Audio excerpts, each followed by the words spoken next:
Awesome. Well, Ian, thank you so much for joining us today. As we begin, can you say a few words about what are you up to now? What's your current position? Thank you. Well, Ian Schneller here, and it's a pleasure to be here. Thank you.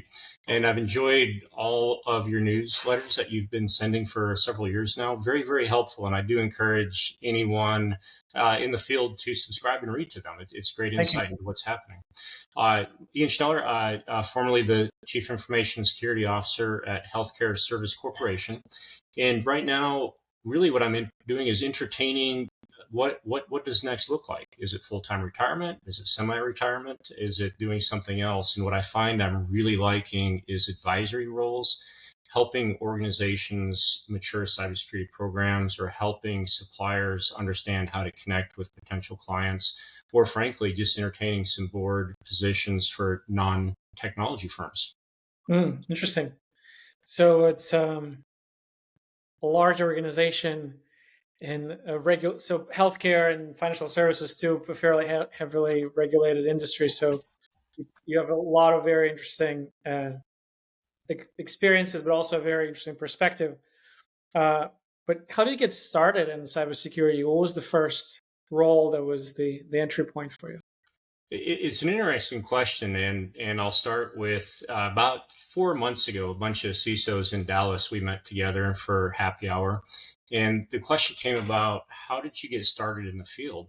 And I would say at least half of us had absolutely no idea that we were going to wind up being in information security, let alone as a CISO someday of a large organization. It was an interesting background. And, Interesting. and I do think that times have evolved, right? Because now it's a more official career. But, 25, 30 years ago when I started in the workforce, it wasn't a career, it wasn't a thing. And so there wasn't really a path to grow up to be that. And so I started out in the U.S. Air Force, and I did a lot of things in the Air Force. And I spent most of my career as an intelligence officer, heavy on cyber.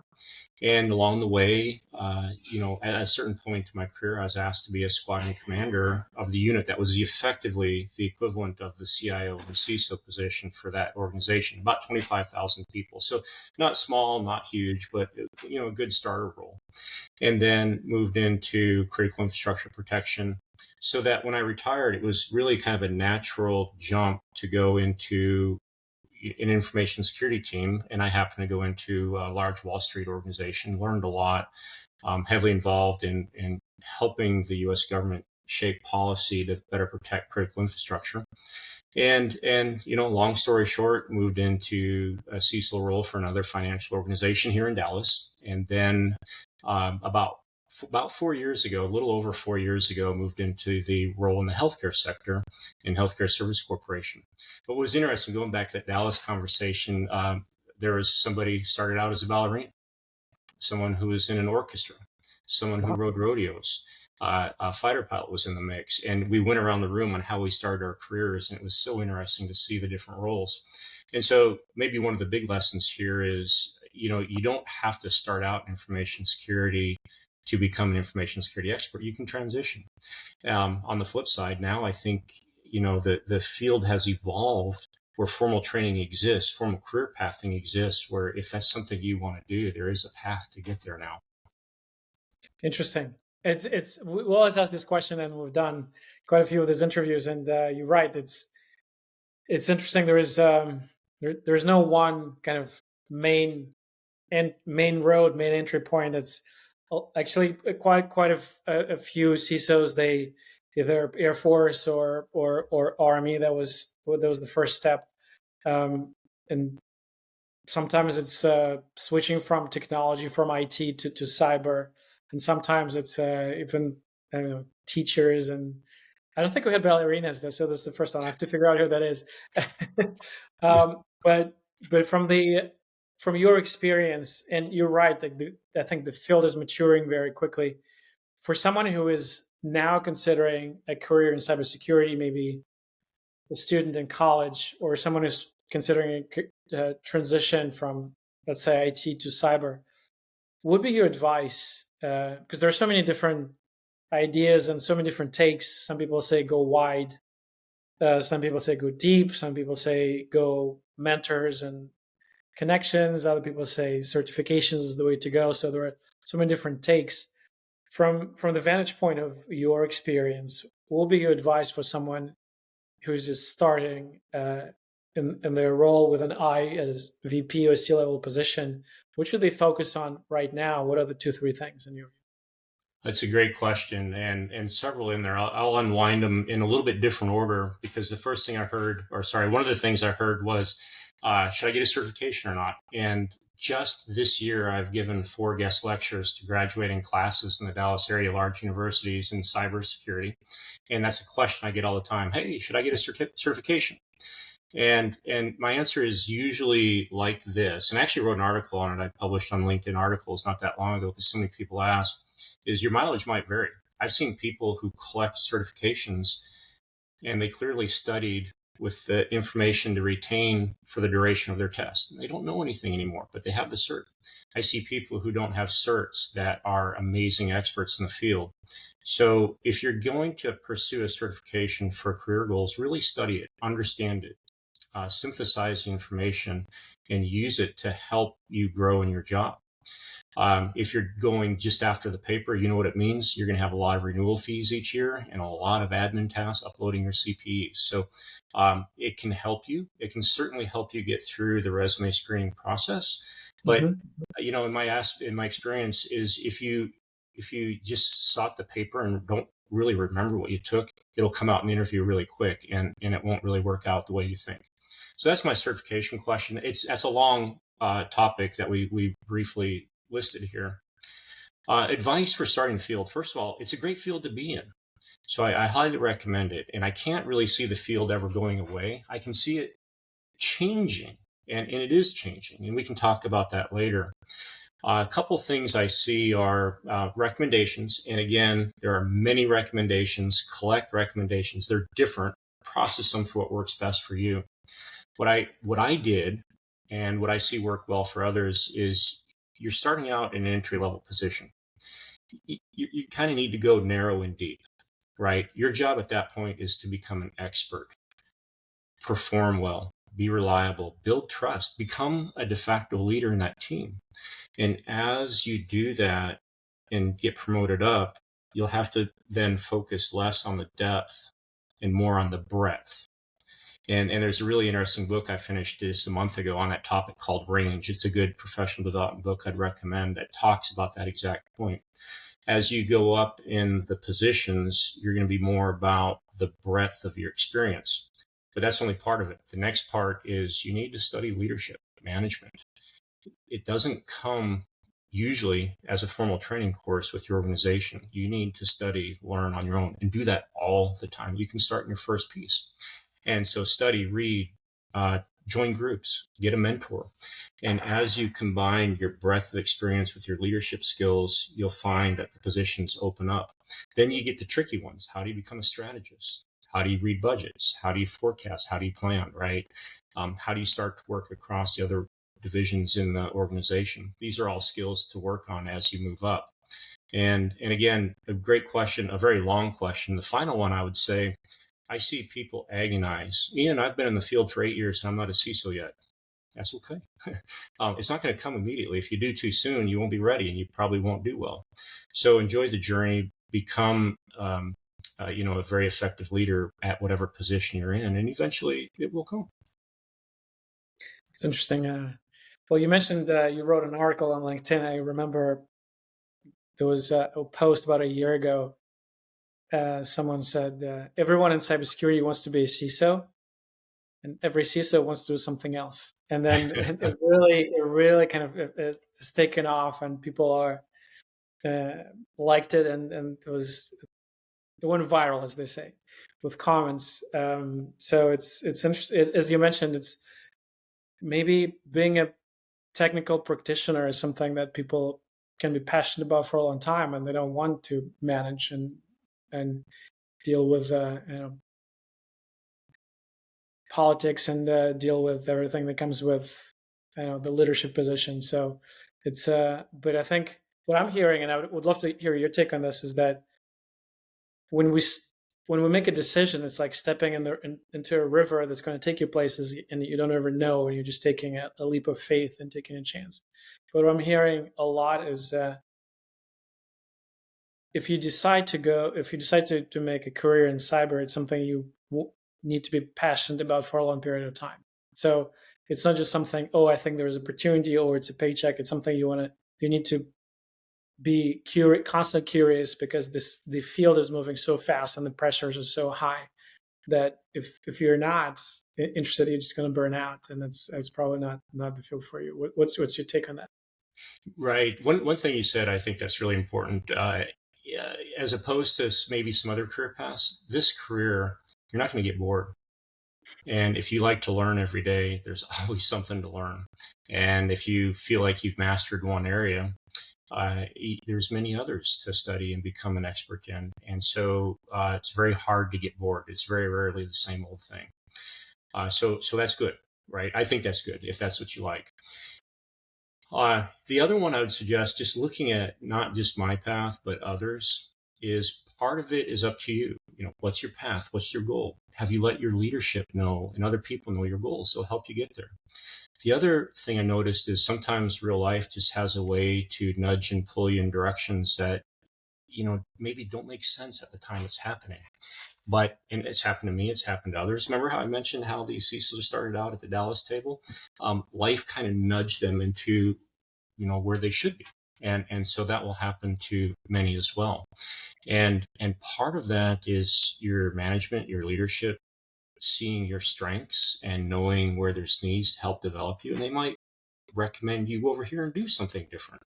And it might seem weird, you may not want to, but it's part of a plan. Interesting. Well, and it sometimes you sometimes feel, I don't know if you watch this movie Everything Everywhere All at Once. So it I feels haven't. like life is coming at you at 100 miles an hour. To your point, that things are changing, whether it's technology, regulations, geopolitics, adversarial organization like APTs and whatnot. So there's always something new, and the fact that you're playing against an opponent, it just adds another layer of I guess change and excitement. So you're not just there's an opponent you're playing against, um, and because of that, sometimes it's hard to distinguish signal from noise. You go to RSA, you go to Black Hat, you go around the expo, you see all those vendors that talk about.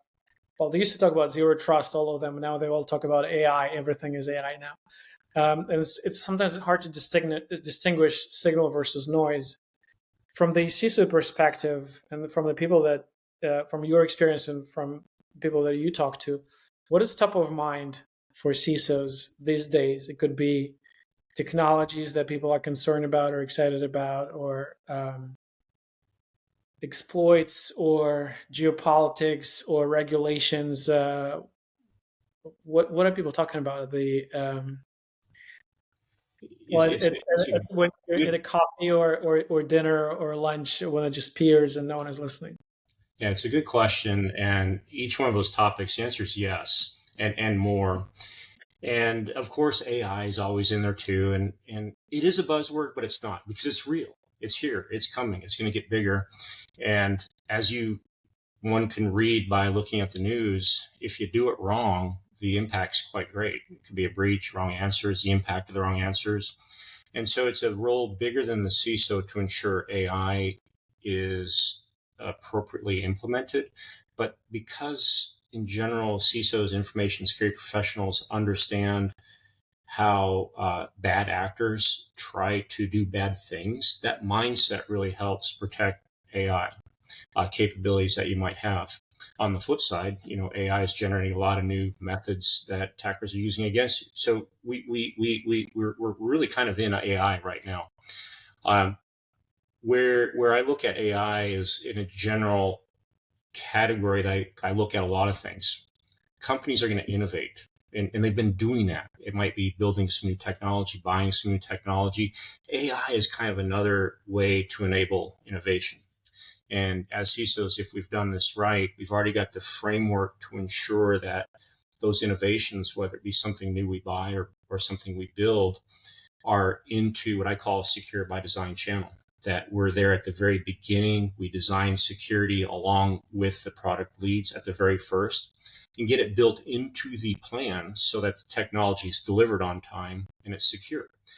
We don't want the cases like yesteryears where technology is deployed and then security comes in. Oh, no, that's not right. You can't do that. Surprised everybody and disrupts the business, where if we do it at the beginning, it comes out on the business timeline, but secure.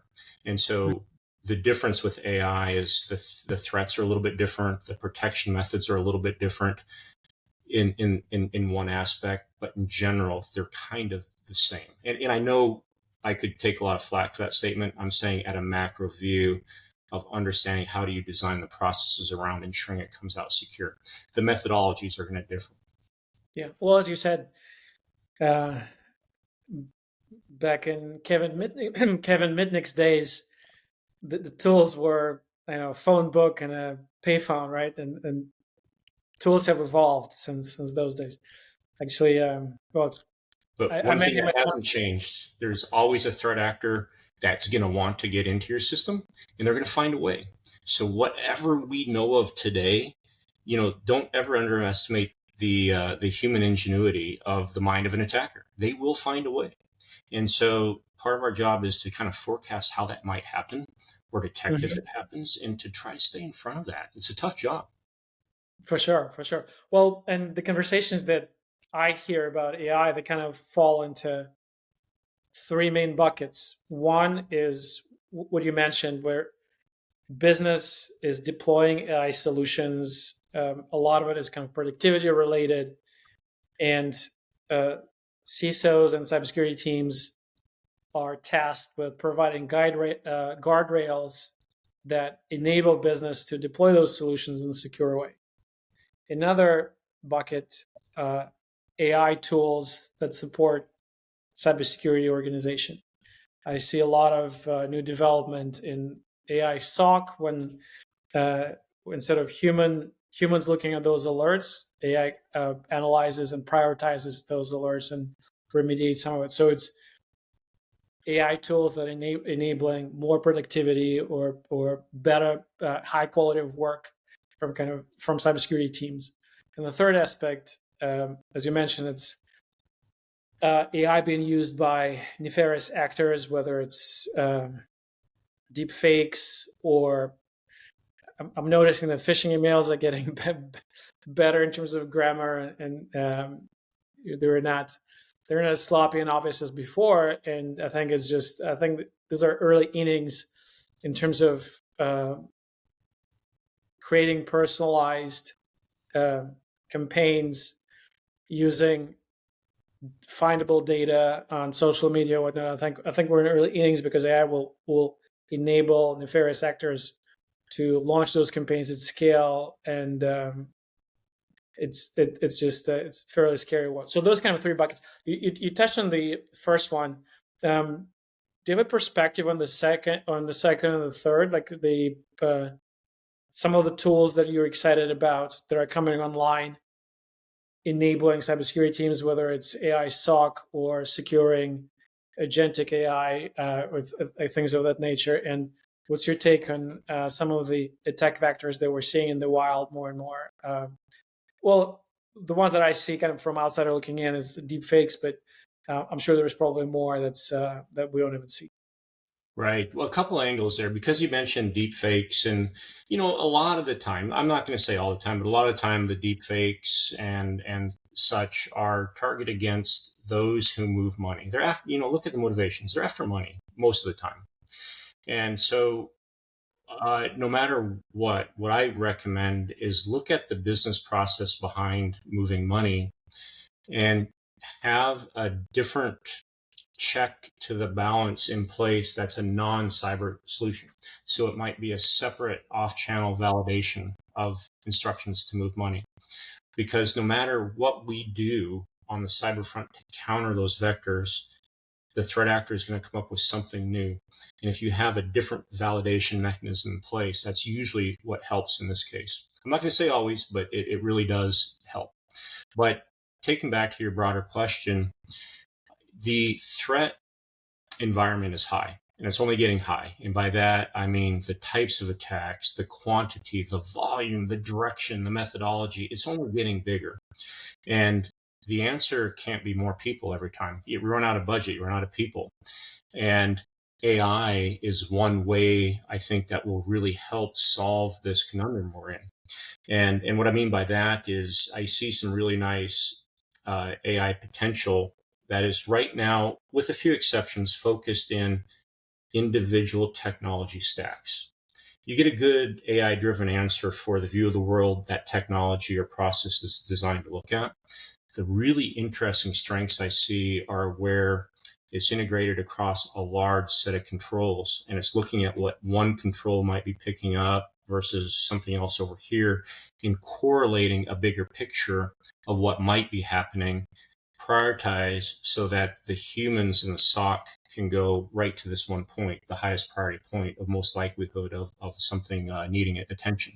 So it does help put the bigger picture in place. And I like that. Now, the next part that I see with some successes, it's a dangerous one. You have to be very careful with this, is automated actions to contain bad activity seen. AI triggers some kind of internal piece to stop that, to contain that threat. If you do it wrong, you're going to break things. So you got to do it very carefully and intelligently. But I see that being another way to really augment security capabilities. It's certainly exciting times, exciting and scary at the same time, Right. I guess. Well, switching gears a little bit, I know in our pre-call you mentioned that you wrote an article, uh, I think you mentioned on LinkedIn, about the cybersecurity vendor world and the CISO world, and how obviously both are playing for the same team, but sometimes the incentives and information are not exactly, and timelines are not exactly aligned. Uh, Obviously, we kind of straddle both worlds. We have 2,000 members in Athenia, but also we rely on cybersecurity vendors to underwrite some of our activities. So I kind of hear both sides of the story. And obviously, CISOs rely on vendors to provide necessary tools, um, and hopefully they do what the salespeople claim they do, and hope they interoperate with each other, and hope they're not leaving any gaps, and hopefully there's support after signing the contract and once they're deployed, and hopefully the startup is not going to go away or get acquired in a year or whatnot. So there's a lot of things, and in general, it seems like um, the main source of frustration is that, and again, this is kind of an outsider looking in, so I take it with a grain of salt, is that often vendors operate on the basis of fairly short-term expectations, and they're looking for something more of a transactional nature. So I want to get 30 minutes on your calendar so that I can show you a demo. So hopefully it will go into proof of value in 2 months, and then you become a client in 6. And as a salesperson, I get my commission, and I'm moving to the next one. But CISOs are, but it's really focused on relationship, and they need help, and they are looking to start slow and build trust, and over time, if this trust is forthcoming, if the help is forthcoming, yes, then I trust you enough to deploy something in my environment, and I trust your expertise and your judgment that you will help me and not mess things up. And just this disconnect that sometimes causes frustration. You see, well, on LinkedIn, there are battles playing out, and CISOs being frustrated with vendors, and then vendors chiming in like, well, but also playing for the same team. So you obviously have a lot to say, given what you wrote, but just kind of as a summary, what would be your advice for vendors, and what would be your advice for CISOs on how to bridge some of those differences? It's a good question, and just to be clear, it was a panel I was on that Yeah. was just the other day published on LinkedIn, and some words of advice I'd pass on. First of all, I get bombarded with, I don't know, dozens a day. Hey, can I just have 15 minutes for coffee or a call or 30 minutes? And I don't even read them. I don't even read them. I just go past them. The answer is no. If I said yes to every single one, that would be my full-time job 7 days a week. There's just that many. I just don't see them. The ones that kind of get kind of funny are sometimes I will kind of look into them because I like the psychology tricks that are tried to play on me. And I actually started collecting a few of these, probably turn a presentation someday of I see the tricks. These don't work because they're actually kind of funny. But I get a few people that get really mad. Ian, how come you're not responding to my call? Or they'll just send out an invite somehow without even asking. You didn't show them my call. I'm like, no, I didn't. I'm not going to. But the flip side of that is I do need a technology partner. So how do I find one? And one of the things that really works is CISOs talk to other CISOs. I've got this problem. What are some vendors, suppliers that you've used that you find helpful? That really works. If you can get, if you whatever spot you're in as a supplier, do a good job and get a testimonial. Other ones, sometimes what I will do is, Dallas, a supplier, will have a dinner with a few other suppliers in Dallas, and I'll go and I'll just learn about them, because then you start to build a personal connection. And what you're doing as you're starting to build a trust relationship. At some point, I'll trust you and I'll learn a little bit more. I might do an RFP and kind of cast a net out and see who comes in. So it's kind of all the above. But the one thing that really never works with me is just a cold email on the LinkedIn. Now, I also get that from a supplier point of view, it's basically free, and at scale, it's kind of like fishing, I guess. You get a lot of messages out really quick. So maybe it works for some. But now, to build a relationship, what really helps, I do like working with suppliers that build a relationship, and we'll have a discussion about, hey, it'd be great if your tool did X, whatever that is. And you know what? The trusted suppliers, they'll do that. Then they'll turn around and they'll build that into the capability. And the few that have done that, I've brought on board in multiple roles as CISO because of that trust relationship. And it's a good capability. A recommendation that I do see quite often in technology vendors is the technology is presented to solve a technology issue, but it's almost always missing clarity in that it's really fitting inside of a larger process. And how does it integrate into that process? In other words, if the technology supplier's answer is, here's my dashboard, work out of my dashboard, it's probably not going to work. Hey, use your tickets out of my dashboard, probably not going to work. How is it going to integrate into the bigger process is key. And then a lot of times a feature I see missing is governance. Okay, so this technology is working for the practitioner using it day in, day out, but it's there to solve a big problem. At a higher level, what are the key things to report on that tells me, is it solving that? Is it efficient? Is it reducing risk? I see that missing a lot as well. And so for suppliers who can solve those angles as well, you become much more compelling to be a potential source. Well, and that kind of implies trust already, because for me to answer this question, how my point solution interoperates in your environment, and you understand your tech stack, and it's not something you will share with someone you just met on LinkedIn. So it's certainly, to your point, it's about building a trusted relationship, and really have the patience of playing the long game before you can start, before you get to a point where you can have a conversation where you're not wasting anyone's time and you're adding value by positioning your solution as something that interoperates in a particular environment for a particular organization. Which kind of begs the question. So if it's an interesting new technology addressing an interesting new field, whatever it might be, they're not written up by Gartner, and obviously you're not going to respond to the LinkedIn email or a cold email. What's the best way? What's your advice to that new and interesting new vendor who is clearly solving a problem that either now or near future will be top of mind for a lot of CISOs? What's their best way to, I guess, present their case or connect in a way that you wouldn't find annoying or wasteful? Yeah, and to be clear, I don't find the presentations annoying per se. It's just that the mass bulk coming through, I just can't do it. It's just there's not enough today. And so what really helps for me is a real clear statement, really clear and upfront statement on what problem are they trying to address. How do they do it at a high level? And so many times it's actually really hard to figure that out. And it helps to come right to the point. Be clear.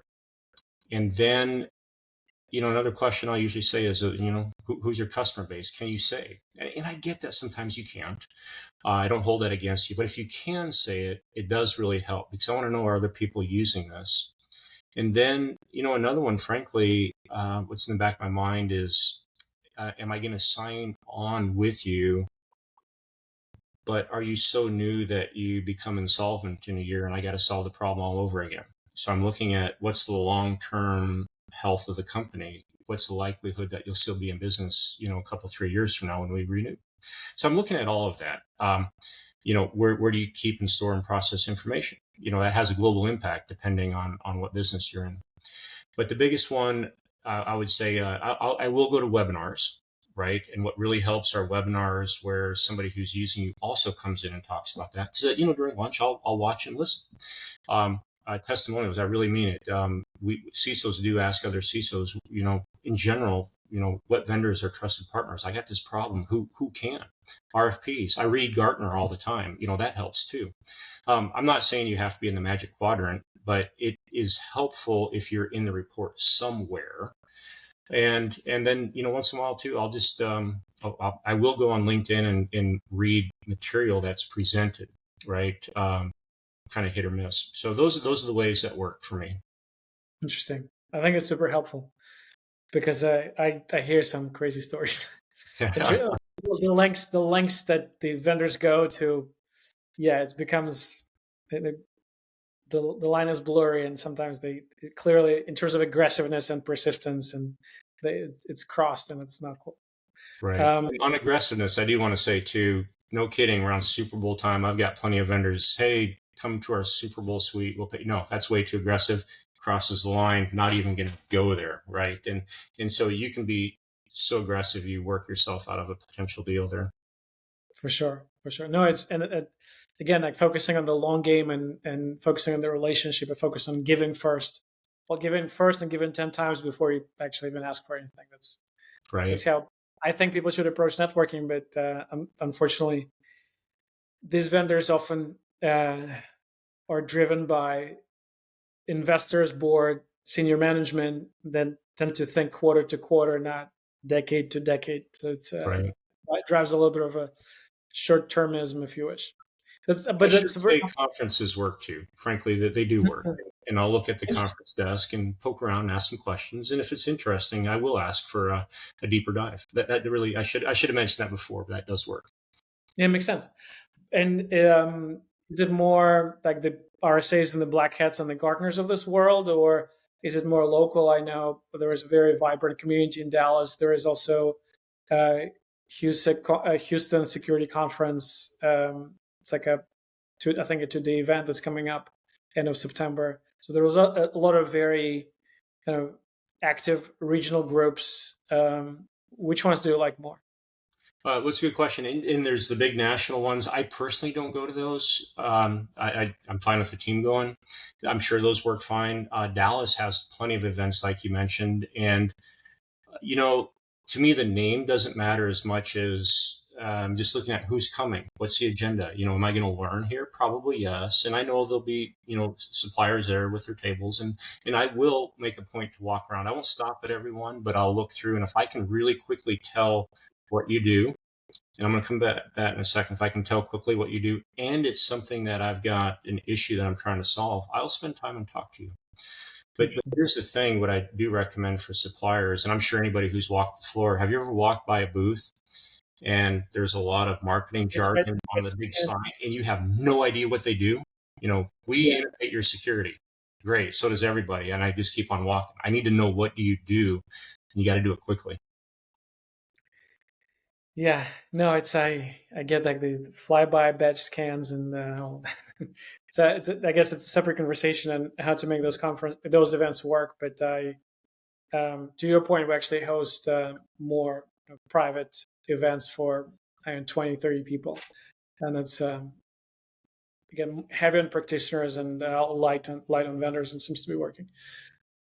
Um, You mentioned something that I think is very interesting, that talking to other practitioners, talking to other CISOs is a way to kind of shortcut the process and get feedback from a trusted source who's not incentivized, obviously, by anything, and it's a way to get firsthand information.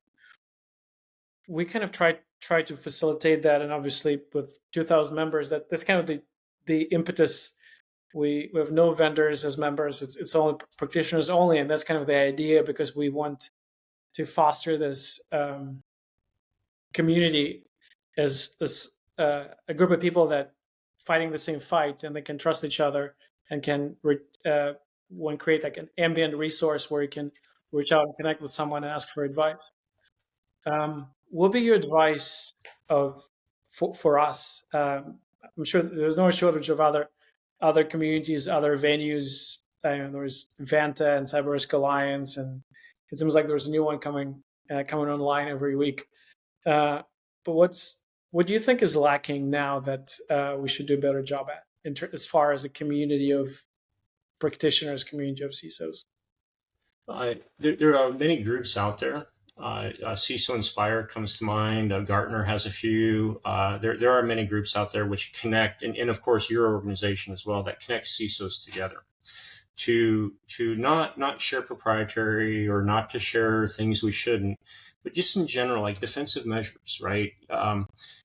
How do you solve this? How do you solve this threat at a high level? And to use the collective knowledge we have to become even better. It only benefits society. So structures that provide a safe place for CISOs to come and share pain points and hear from others on how things are solved is really a good piece. The key is develop trust, protect the confidentiality, and provide an environment where you become smarter and better by participating. Certainly, no, it makes a lot of sense. And I know we're coming up on time, and we usually wrap up with predictions about the future. So if you have a crystal ball and you can see very clearly into what's going to be top of mind 12 months from now, 18 months from now, what can you tell us about top three themes, ideas that all CISOs will be obsessed about, anxious about, excited about? What would that be in that future? Right. It's a common question, and I know, and rightfully so, one of the answers is AI, and we talked about that a bit. I'm not going to belabor Mhm. that point per se, although it's a big one. It's going to be ensuring your organization can move at the speed of innovation, but move safely, Mm, and that's becoming a business enabler and helping then drive company strategy. Other trends I see popping up, and it's not a new trend, but it's becoming more prevalent, is to a certain degree, a CISO needs to be an understanding of geopolitics that can affect threats, threat actors, rationale behind attacks. It can help understand resilience. Where are my centers of gravity? Oh, maybe they're all concentrated in a certain area of the world, and something's happening there where they might be under attack, or they might be pulled to go elsewhere, as an example. So, geopolitics. Another one is, frankly, a little bit of government policy. It's a think. I think we're going to start to eventually see a lot more government interest, not just in more regulations and policy, which we'll probably see, but more focused on systemic risk. And so, what is my organization's role in the bigger ecosystem of which it operates? Where are the centers of gravity when we're providing the service to Americans as a whole, multiple organizations?